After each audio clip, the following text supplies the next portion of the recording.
जी हाँ, चार्ज घटाओ डिजिटल बढ़ाओ, बल्कि हम तो कहेंगे चार्ज हटाओ डिजिटल बढ़ाओ।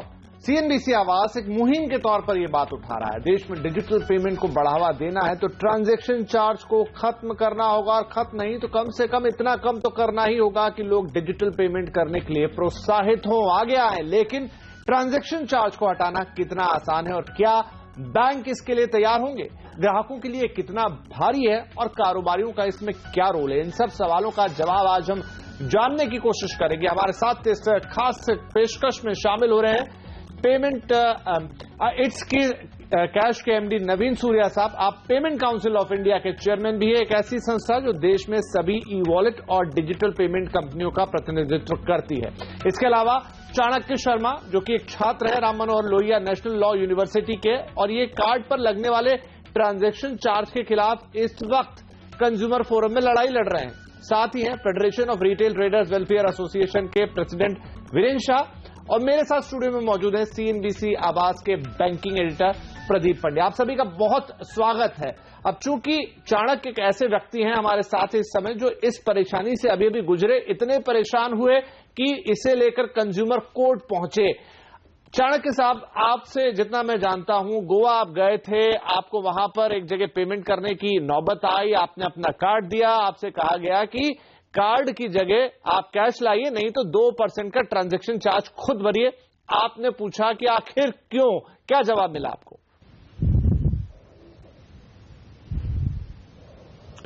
जी, प्राथमिक रूप से मुझे जवाब दिया गया कि ये जो ट्रांजैक्शन चार्ज है ये मैं नहीं ले रहा हूं, यानी कि खुद विक्रेता नहीं ले रहा है, जबकि बैंक के द्वारा ये चार्ज लगाया जा रहा है। लेकिन जब मैंने इंक्वायरी की तो मुझे पता चला कि जो आरबीआई के जो नियम व आदेश हैं उनके अंतर्गत कोई भी बैंक ये चार्ज कंज्यूमर के ऊपर इसका बर्डन ट्रांसफर नहीं कर सकता है। अच्छा, अब यहाँ पर इंटरेस्टिंग ये होगा सर देखना कि जो लीगल प्रोसीडिंग मैंने उनके खिलाफ अगेंस्ट इनिशिएट की है, उसमें कंज्यूमर फोरम का दायरा नहीं बनता है कि वो किसी भी बैंक के खिलाफ संज्ञान लेवे कि आरबीआई के निर्देशों से पालना की है कि नहीं की है, क्योंकि वह बैंकिंग ओम्बुड्समैन का काम माना जाता है। लेकिन फिर भी कंज्यूमर फोरम गोवा ने मामले की अर्जेंसी को देखते हुए बैंक को, 2 बैंक हैं जिनके खिलाफ कोई रेमेडी नहीं मांगी गई है, फिर भी उनको प्रो फॉर्मा पार्टी बना करके उनको कोर्ट में बुलाया गया है और कहा गया है कि आप आइए और अंडरटेकिंग दीजिए और बताइए कि आप ये कैसे होने दे रहे हैं। राइट, तो यहां पर बैंक व्यापारी कहता है कि ये चार्ज बैंक ले रहे हैं, बैंकों का निर्देश है व्यापारियों को कि वो चार्ज न ले। प्रदीप, क्या साफ तौर पे कोई गाइडलाइन का अभाव है या ये चीज ऐसी चलती है? अच्छा, दूसरा ये कि हम देखते हैं दरें अलग अलग हैं, ऐसा नहीं कि फ्लैट 2% है, लेकिन कहीं पे भी जाएं लोग ये कह देते हैं 2% चार्ज दे दीजिए। बिल्कुल, तो यहाँ पे ये बात जो चाणक्य कह रहे हैं बिल्कुल सही है कि नियम के मुताबिक, आरबीआई के नियम के मुताबिक कोई भी कस्टमर जो है उसको किसी तरह का एक्स्ट्रा चार्ज ट्रांजैक्शन के लिए नहीं देना चाहिए। ये जो चार्ज है ये दरअसल बैंक लेते हैं उस व्यापारी से जिसके दुकान में ये मशीन लगी हुई है। तो ये पॉस मशीन लगाने की वजह से उस व्यापारी का कारोबार बढ़ता है, उनका कैश बेहतर मैनेज होता है, इसलिए बैंक और व्यापारी के बीच की ये डील है। अब देखिए, बैंक को तो कॉस्ट आती है एक पीओएस मशीन खरीदने, उसको मेंटेन करने, मैनेज करने के लिए पैसे तो लगते हैं, और वो उसमें से कुछ हिस्सा बैंक उस व्यापारी से वसूल करता है। लेकिन उस व्यापारी के साथ ये अंडरस्टैंडिंग होती है और बैंकों का ये स्पष्ट निर्देश होता है, ये कंडीशन होती है कि आप किसी भी कस्टमर से कार्ड स्वाइप करने के लिए कोई चार्ज नहीं लेंगे। तो ये साफ तौर पे वो व्यापारी हैं जो इसका उल्लंघन कर रहे हैं। इसके लिए बैंक जिम्मेदार कैसे ठहराए जा सकते हैं ये समझना थोड़ा मुश्किल है, क्योंकि एक एक ट्रांजैक्शन की देखरेख बैंक तो नहीं कर सकता। बैंक को केवल फाइनल अमाउंट पता है जो आपने स्वाइप किया। अब उसमें 2%, 1%, 1.5%, 1.25%, 0.25% अगर आपने एक्स्ट्रा चार्ज दिया है तो वो बैंक को कभी पता ही नहीं चलता। वो दरअसल आप एक्स्ट्रा दे रहे हैं एमआरपी के ऊपर। और यहाँ पे जैसे कि आप कह रहे हैं कि अलग अलग चार्जेस होते हैं, तो उसकी वजह यह है कि बैंक टर्नओवर के हिसाब से व्यापारी से चार्ज लेता है। जिस दुकान में बड़ा टर्नओवर होता है उनके लिए ये कॉस्ट घट के करीब 0.25% के आसपास रह जाती है। जहां पे कम ट्रांजैक्शंस होते हैं, एक मिनिमम नंबर ऑफ ट्रांजैक्शन या एक मिनिमम अमाउंट नहीं होता, वहां 2% होती है। तो ये चार्जेस बैंक अलग अलग लेते हैं, इसलिए व्यापारी भी उस हिसाब से अलग अलग ले सकते हैं चार्ज। वीरेंद्र साहब, जैसा कि यहां पर चाणक्य का भी केस है और प्रदीप भी बता रहे हैं कि बैंकों की तरफ से साफ निर्देश होते हैं व्यापारियों को कि आप ट्रांजैक्शन चार्ज नहीं लेंगे ग्राहक से, लेकिन हम फिर भी देखते हैं कि दुकान वाला या जहां भी आप जा रहे हैं खरीदारी करने के लिए, वो आपसे कहता है कि कैश दे दीजिए और अगर आप कार्ड देंगे तो फिर तो आपके लिए 2% कटेगा। ये बात बहुत अखरती है जब जाते हैं। तो क्यों उल्लंघन होता है यहां पर? क्या हम कारोबारियों को भी इसके लिए जिम्मेदार माने, क्यों खुद अवॉइड करते हैं डिजिटल पेमेंट हो ही ना, कैश में आए पैसा?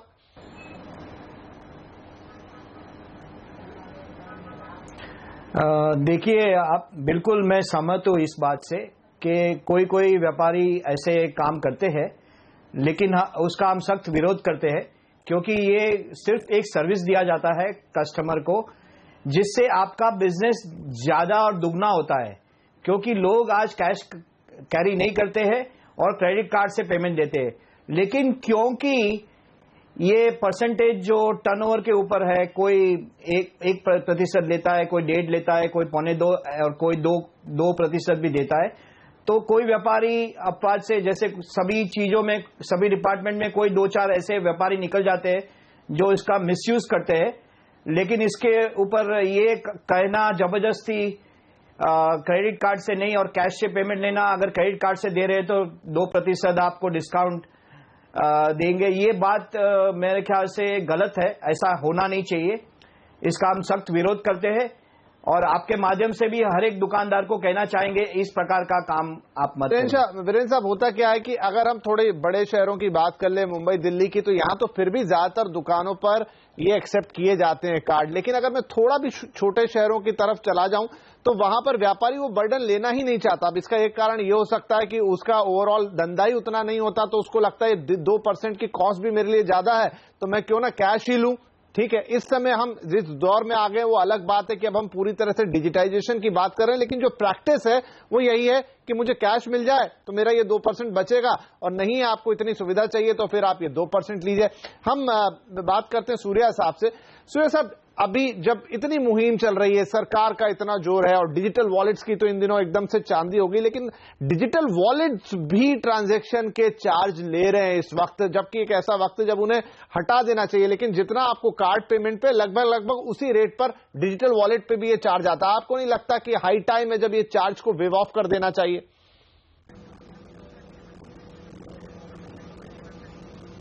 जी, यहाँ पे दो चीजें हैं। सबसे पहले तो आप ये मानिए कि जो चार्ज लेते हैं, डिजिटल वॉलेट हो, चाहे कार्ड हो, चाहे बैंक हो, ये सारे चार्जेस जो हैं वो एक पर्टिकुलर रेंज में हैं। जैसे सारी इंडस्ट्री बोल रही है कि 1 से 2%। और अगर आप ये चार्ज देखेंगे और कंपेयर करेंगे जो फिजिकल कैश में ट्रांजैक्शन करते हैं आप, अगर आप एक्चुअल उसकी कॉस्ट देखें, कलेक्शन की, मैनेजमेंट की, उसकी जो पिल्फरेज होती है, जो फ्रॉड होते हैं, तो एक्चुअली उससे बहुत कम है। जो रियल मुद्दा है, जो अभी आपने, जो पहले स्पीकर थे जिन्होंने बोला कि सबसे बड़ा प्रॉब्लम एक ही है कि आपके व्यापारी जो है 2 तरह के हैं। एक जो ऑर्गेनाइज प्लेयर्स हैं या जो बड़े प्लेयर हैं, जो सारा काम आज के तारीख में सिस्टमेटिक वे से कर रहे हैं, जो पूरा आपको अकाउंटिंग करके कर रहे हैं, जिसमें उन्होंने कभी भी ये चार्ज कस्टमर को पास ऑन नहीं किया है। उनको मालूम है कि ये चार्ज आपकी कैश से कॉस्ट कम है। लेकिन दूसरे तरह के जो व्यापारी है, जो मीडियम साइज के या छोटे हैं, जो शायद 2 बुक्स रखते हैं, एक कैश की और एक डिजिटल की, उनको एक्चुअली चाहते हैं कि ज्यादा से ज्यादा फ्लेक्सिबिलिटी मिले खुद को, जिसमें वो उनकी मर्जी हो तो वो ट्रांजैक्शन दिखाएं, उस पर टैक्स पे करें, या मर्जी ना हो तो ना दिखाएं और टैक्स ना पे करें। उनको उसमें फायदा होता है 33% का उनकी इनकम के ऊपर। तो ये प्रॉब्लम 1 और 2% की नहीं है। जो एक्चुअल मुद्दा है वो 33% टैक्स बचाने का है। जब उनको वो बचाना होता है तो वो इतना बड़ा उसके लेके आपको हंगामा करते हैं एज ए कस्टमर कि जी ये तो बैंक में से ज्यादा चार्ज कर रही हैं। मेरे पास रिसेंटली एक एग्जांपल आया, वहां पे हमारे खुद के एक फैमिली मेंबर से एक पर्टिकुलर बुटीक थी छोटी कपड़े की, उसने बोला मैं 5% चार्ज करूंगा अगर आप कार्ड से पे करें, क्योंकि मेरी बैंक 5% चार्ज करती है। अब आपको भी पता है, सबको पता है, कोई बैंक 5% चार्ज नहीं करता है। तो ये जो पूरा कैश एज ए डिजीज अपना सिस्टम में फैला है, जिसको अपनी गवर्नमेंट रोकने की तैयारी कर रही है, जब तक उसको हम ठीक नहीं करेंगे, वो मेरे को बिल्कुल बात, तब तक ये जो छोटा चार्ज है 1 से 2%। लेकिन मैं जो कह रहा था कि जो डिजिटल वॉलेट्स हैं, जो ई वॉलेट्स हैं, या इट्स कैश हो गया, पेटीएम हो गया, मोबीक्विक हो गया, सबकी जुबान पे रोज बड़े बड़े ऐड आ रहे हैं, आप लोग क्यों नहीं करते? क्योंकि आपके यहाँ भी यही है कि जिसे पैसा बाहर निकालना है, जिस व्यापारी का आपने, उसके लिए आपने अभी भी बड़ा ट्रांजेक्शन चार्ज रखा है। तो जो लोग छोटे छोटे धंधे व्यापार कर रहे हैं उनके लिए वो चार्ज भी भारी पड़ता है, तो इसको क्यों ना हटा दिया जाए? सर जैसे मैंने बताया कि कोई भी कंपनी चाहे वो डिजिटल वॉलेट हो या बैंक हो 1 और 2% से ज्यादा चार्ज नहीं कर रही है, और उनको खुद को जब पैसा या तो डेबिट क्रेडिट कार्ड से वॉलेट में आ रहा है तो वो खुद उतना पैसा बैंकों को देती है। और जैसे हमारी जैसी कंपनी है जो फिजिकल कैश की फैसिलिटी आपको देती है डिपॉजिट करने की, तो उसमें भी उससे ज्यादा हमारी रिटेलर की कॉस्ट आती है। तो उस सिचुएशन में अगर आप देखेंगे ये सारे चार्जेस, अगर आज की तारीख में कोई आदमी पैसा ट्रांसफर करना चाहता है बैंक से या इवन पोस्ट ऑफिस से, तो 2 से 5% का खर्चा आता है।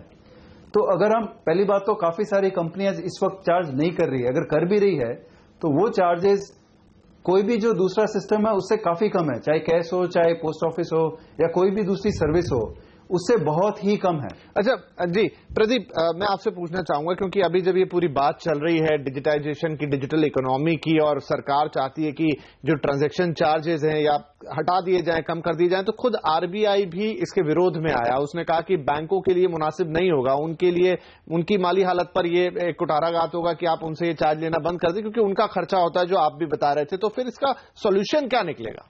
देखिए विपिन, आप और मैं और वीरेन भाई हम सब गुजराती हैं और हमारे तमाम रिश्तेदार हैं जो अलग अलग कारोबार में हैं। उन सभी को मालूम है कि दिन के आखिर में आप जो भी खर्चा करते हो वो रिकवर तो करना पड़ता है। तो चाहे वो बैंक हो, चाहे वो ये डिजिटल वॉलेट चलाने वाली कंपनी हो, चाहे वो कोई भी दुकानदार हो, वो अपनी जेब से तो पैसा देने वाला नहीं है और आप उससे 1-2% जो भी ले रहे हैं वो उसकी नेट मार्जिन में से ही जा रहा है। इसलिए आरबीआई का ये कहना है कि अगर आप बैंक से कहेंगे कि आप हमेशा के लिए ये कार्ड फ्री कर दीजिए, तो बैंक क्या करेगा? बैंक कहीं ना कहीं कोई फीस लगाएगा, कोई वन टाइम फीस लगाएगा। बैंक ये कहेगा कि ठीक है आप ट्रांजैक्शन चार्ज भी नहीं लेने दोगे, कुछ भी नहीं लेने दोगे, तो मैं अपनी मार्जिन बढ़ा के इसको रिकवर करूंगा इवेंचुअली। कहीं ना कहीं से रिकवर होना है। इसलिए आरबीआई का ये कहना है कि क्या कोई ऐसा मैकेनिज्म बनाया जा सकता है जिससे आप इसको सब्सिडाइज कर सकें। जैसे हाल में देखिए नाबार्ड ने 2 लाख पॉस मशीनें लगाने के लिए फंड एलोकेट किए हैं और तकरीबन 11,500 रुपए पॉस मशीन के हिसाब से एलोकेट हुए हैं। 1 लाख गांवों में ये नई मशीनें लगेंगी। अब ये मशीन फ्री हो गई, तो केवल उसका कैश मैनेज करने का जो खर्च है वो काफी कम होता है। तो ऐसे केस में जिस बैंक में आप ये मशीन लगाएंगे वो बैंक चाहे तो ट्रांजैक्शन फ्री रख सकता है क्योंकि उनका बड़ा खर्चा निकल गया। तो इस तरह की कोई चीज सोचनी चाहिए आपको। और हालांकि हमारे जो पैनलिस्ट हैं वो ये कह रहे हैं कि ये चार्जेस काफी कम हैं, 1 या 2% ही है, लेकिन आप एक बात बिल्कुल अच्छी तरह से समझिए, आप हैं, मैं हूं या हमारे ये पैनलिस्ट हैं, आप किसी दुकान पे जाएंगे, आपका जो बिल बनता है, अगर आपसे कहा जाएगा कि 1% ज्यादा दीजिए तो आप कहेंगे भाई तू कैश ले ले, बस यही होता है। आज कमी है, आज मेरे पास कैश नहीं है, तो आज मैं वो 1% जाता है, ठीक है तुम मेरे से वॉलेट पे ले लो, कहता हूं 3 महीने बाद नहीं लूंगा। तो आज ये आप जो देख रहे हैं ना 100%, 150%, 200% ट्रांजैक्शन बढ़े हैं, ये 3 महीने बाद होने बंद हो जाएंगे। राइट। तो या तो फ्री कीजिए अगर आपको सर्वाइव करना है, दूसरा मॉडल है ही नहीं और चलेगा ही नहीं। राइट। इंसेंटिवाइज करना होगा, प्रेरित करना होगा लोगों को, क्योंकि 1% या 2% जरूर आप कह रहे हैं सूर्या साहब, लेकिन वो कॉस्ट भी कंज्यूमर देना नहीं चाहता, बेयर करना नहीं चाहता। चलिए हम लेते हैं फिलहाल एक ब्रेक और आके चर्चा को आगे बढ़ाएंगे। यहाँ पे चाणक्य को इन्वॉल्व करेंगे, पूछेंगे कि अब उनकी लड़ाई कहां तक पहुंची और इस पूरी चीज को, इकोनॉमी को डिजिटाइज बनाने की जो हम बात कर रहे हैं, डिजिटल ट्रांजैक्शन को बढ़ावा देने की बात कर रहे हैं, उस पर हम आगे कैसे पढ़ेंगे, सबको साथ लेते हुए चर्चा होगी इस ब्रेक के बाद।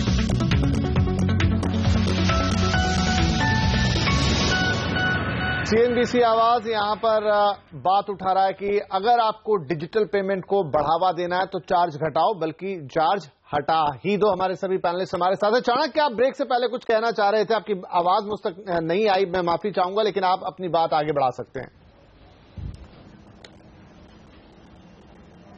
जी नमस्कार।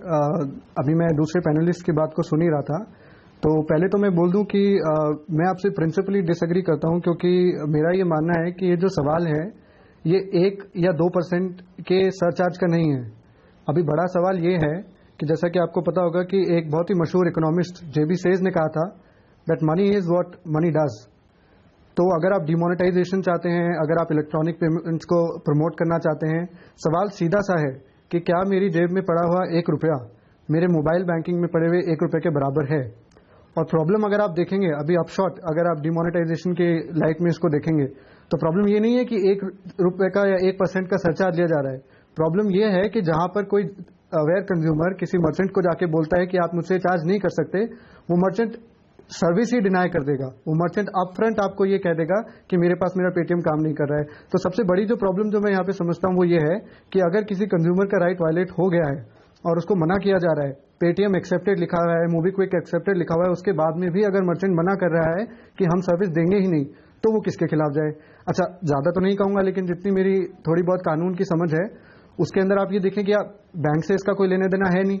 अब पेटीएम और मोबीक्विक जैसी कंपनी जो है वो इंटरफेयर इसलिए नहीं करना चाहते हैं क्योंकि उनके लिए कंज्यूमर नहीं कस्टमर है। और कंज्यूमर और कस्टमर में आपको डिस्टिंक्शन छोटा सा ये बता दूं कि जो पेटीएम है मर्चेंट भी उनका कस्टमर है और जो फाइनल कंज्यूमर है वो भी कस्टमर है। तो वो इस तरह का कोई स्टैंड लेना नहीं चाहते कि अगर किसी कंज्यूमर का राइट वायलेट हो गया है तो वो किसी मर्चेंट के अगेंस्ट में कोई इंक्वायरी करें। अच्छा, अगर आप कंज्यूमर कोर्ट के पास जाएंगे तो कंज्यूमर कोर्ट के दायरे के बिल्कुल बाहर आता है ये कि आरबीआई के जो नियम या जो निर्देश हैं उनकी पालना कोई बैंक नहीं कर रहा है। चाणक्य समझ में आ गई, लेकिन इसका जवाब नवीन सूर्या साहब से लेना होगा। नवीन जी, सारी कोशिश जो ये बात और जी जो ये बात चाणक्य कह रहे हैं बिल्कुल सही है कि जब तक आपका 1 रुपया जो आपकी वॉलेट में है और 1 रुपया जो कैश है वो दोनों बराबर ट्रीटमेंट नहीं लेंगे तब तक ये चलने वाला नहीं। आप कह रहे हैं 2% बहुत बड़ी कॉस्ट नहीं होती, लेकिन ना कंज्यूमर के एंड पे ना आपके व्यापारी के एंड पे कोई इस बात को मानेगा नहीं। जी नहीं, मैं एक छोटी सी बात और कह दूं यहाँ पे, माफी चाहूंगा इंटरप्ट करने के लिए, लेकिन एक छोटी सी बात कह दूं कि सीधी सी प्रॉब्लम ये है कि अगर आप किसी को जाकर के बोलेंगे कि ऐसा कोई रूल है, वो मर्चेंट डिनाई कर देगा। अच्छा, अब इसका बहुत लोगों ने ये भी कहा है कि, और जैसे मैंने पेटीएम और मोबीक्विक का कुछ ये रिस्पांस भी सुना था कि जो थोड़े बहुत ही कंप्लेंट्स आ रहे हैं इसका कारण ये है कि जो अभी डिमोनेटाइजेशन है इसका इम्पैक्ट बहुत ज्यादा आ गया, इसलिए मैं समझ गया आपकी बात, लेकिन थोड़ा समय कम है इसलिए मैं पहले सूर्या साहब से कमेंट ले लेता हूं। Got your point Chanakya. Naveen Surya, क्या कहेंगे आप? हाँ जी सर, 2 चीजें हैं। एक तो जो कॉमर्स ट्रांजैक्शन है और एक मनी ट्रांसफर है। आई थिंक पहले तो उसको अलग करना पड़ेगा। जहां तक जितनी भी कंपनी का निर्देश है, कॉमर्स ट्रांजैक्शन जिसमें आप कोई वस्तु खरीद रहे हैं या कोई सर्विस खरीद रहे हैं, उस पर कोई भी मर्चेंट एटलीस्ट वॉलेट पे तो चार्ज नहीं कर सकता और नहीं करता है। और जहां तक मेरी समझ में है, हमारी खुद की कंपनी जो इट्स कैश है, अगर किसी की भी कंप्लेन आती है तो हम उस मर्चेंट की सर्विस बंद कर देते हैं। अब जहां तक लीगल सिचुएशन है, ये आपको भी पता है, मुझे पता है कि लीगली एक मर्चेंट का खुद का राइट है कि वो क्या एक्सेप्ट करता है पेमेंट की टर्म्स में। वो फिजिकल कैश को कभी डिनाई नहीं कर सकता क्योंकि उसका लीगल टेंडर है, वो एक कानून के खिलाफ है, वो उसको एक्सेप्ट करना ना नहीं बोल सकता है।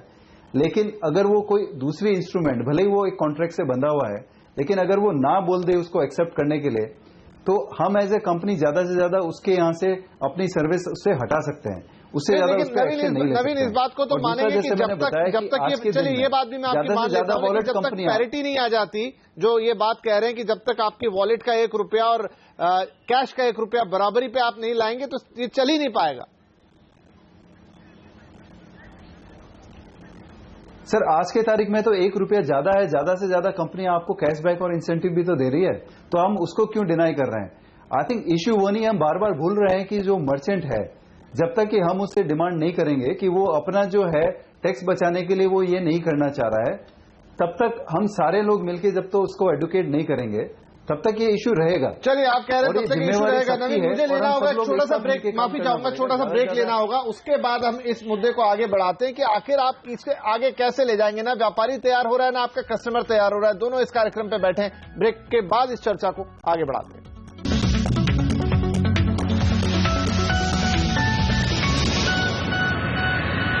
सीएनबीसी आवाज कह रहा है कि अगर डिजिटल को बढ़ावा देना है तो यहां ट्रांजैक्शन चार्ज घटाने होंगे। हमारा पूरा पैनल हमारे साथ है, आखिरी पड़ाव पर आ गए इस कार्यक्रम के, इसलिए सबसे जल्दी जल्दी राय चाहूंगा। वीरेंद्र भाई, मुझे एक बात बताइए, जो नवीन सूर्या साहब अभी कह रहे थे कि 1-2% की बात नहीं, बहुत सारा व्यापारी वर्ग की कोशिश ये होती है कि वो इसलिए अवॉइड कर दे डिजिटल पेमेंट को क्योंकि उसको अपना टैक्स बचाना होता है, तो 1-2% नहीं है, 30% जो वो देख रहा है। ये बात से कितना एग्री करेंगे आप?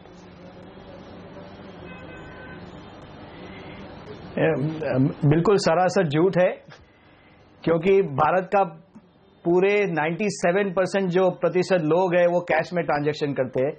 तो क्या आप ऐसा कहना चाहेंगे कि 97% सारे व्यापारी है? गलत है। जरूर है कि कोई कोई व्यापारी इस प्रकार से टैक्स बचाना चाहता है, जैसे हर एक भारतीय सोचेगा हम टैक्स बचा रहे। इसीलिए तो डिमोनेटाइजेशन के पहले सिर्फ 20 से 25% था, वो क्रेडिट कार्ड से ट्रांजैक्शन होता था और बाकी सारे लोग कैश देते थे। आज भी लोग कैश ज्यादा देना पसंद करते हैं क्योंकि कैश अवेलेबल नहीं है, इसके लिए क्रेडिट कार्ड और डेबिट कार्ड से ट्रांजैक्शन कर रहे हैं। लेकिन जैसा ही ये 30 दिसंबर चला जाएगा, मेरे ख्याल से ये कैश का ट्रांजैक्शन और बढ़ जाएगा, क्योंकि काफी लोग ने ऑलरेडी क्रेडिट कार्ड और डेबिट कार्ड से ट्रांजैक्शन किया है। अगर सरकार जब तक टैक्स के स्लैब में कम नहीं करेगा तब तक भारत के हर एक नागरिक अपना टैक्स बचाएगा। प्रदीप जी भी क्योंकि कह रहे थे कि टैक्स के सामने उसको कोई सोशल सिक्योरिटी मिलता नहीं है। जी, यही बात प्रदीप पंड्या आप भी कह रहे थे कि अगर इसे इंसेंटिवाइज ज्यादा से ज्यादा लोग डेबिट कार्ड और क्रेडिट कार्ड में ट्रांजैक्शन करेंगे। हो सकता है कि अगर हमने ये जो इम्पेरिटी है ये नहीं हटाई तो वापस से हम वो कैश ट्रांजैक्शन आता हुआ देखेंगे। तो इसका उपाय क्या है फिर? उपाय क्या है? तो देखिए, पहले तो जो वीरेंद्र शाह साहब कह रहे हैं, मैं इस बात से सहमत नहीं हूं। कच्चे बिल दिए जाते हैं, काफी बार मुझे बिल डिनाई किए गए हैं कि नहीं हम तो बिल नहीं दे सकते, पक्की रसीद तो है ही नहीं हमारे पास। ऐसे लोग मिलते हैं आपको, इसलिए ये लोग छिपाते जरूर हैं ट्रांजैक्शन, इसमें कोई शक नहीं है। तो ये अपने आप में एक समस्या है। जाहिर कर सकते हैं, इनकम टैक्स में कंप्लेन कर सकते हैं। बिल्कुल ये गलत है इल्जाम लगाना इस प्रकार व्यापारियों पे। वीरेंद्र शाह साहब, आज से सवाल एक्चुअली मुद्दा नहीं है, तो हम मुद्दे पे वापस आ जाते हैं और उसका जवाब मैं देता हूं जो विपिन पूछ रहे थे। इसका मतलब क्या है? अगर आप इस कैश ट्रांजैक्शन को इंसेंटिवाइज करेंगे, ज्यादा लोग टैक्स भरेंगे। आमदनी किसकी होगी? सरकार की होगी जी। दूसरे, जो कैश इस सिस्टम में चल रहा है, वॉलेट्स में चल रहा है, करोड़ों की संख्या में जो यूजर हैं वो अपने वॉलेट में 1000, 2000, 5000, 10,000 रुपए डाल रहे हैं। ये कैश जो आता है, ये वॉलेट का जो ओनर है, बैंक हो, आगे चल करके पेमेंट बैंक चूंकि ये वॉलेट के साथ जुड़ रहे हैं, वो इस फ्लोट को ट्रेड करके, इससे इन्वेस्ट करके या मनी मार्केट में बॉन्ड में ट्रेड करके उससे इंटरेस्ट जनरेट करते हैं। तो या तो बैंक सब्सिडाइज करे या तो सरकार सब्सिडाइज करे, जिसका फायदा होने वाला है इस कैश के रिमूवल से। इन दोनों में से किसी एक को सब्सिडाइज करना ही पड़ेगा, तभी ये चलेगा। अगर आप मुझसे मांगेंगे तो मैं तो 1 रुपया भी बचाऊंगा, और मैं एक रिप्रेजेंटेटिव कस्टमर हूं, 101 रुपया नहीं दूंगा, मैं 100 रुपए में कैश देके ही ट्रांजैक्शन करूंगा। ये तो पक्का। चलिए, तो ये बात भी साफ है कि अगर आपने यहां पर ट्रांजैक्शन चार्जेस नहीं हटाए तो लोग वापस से डिजिटल की जगह कैश इकोनॉमी की तरफ जाएंगे। ना तो व्यापारी मानेगा, ना खरीदार या ग्राहक मानेगा। तो अब सरकार के ऊपर है, बैंकिंग सिस्टम के ऊपर है, कैसे एडजस्ट करते हैं, सब्सिडी होगी, क्या उपाय होगा। लेकिन ये तो तय है कि चार्ज आपको घटाने होंगे अगर डिजिटल बढ़ाना है। चलिए, इस खास पेशकश में इतना ही, और आप सभी मेहमानों का हमारे साथ चर्चा में शामिल होने के लिए बहुत शुक्रिया। नमस्कार।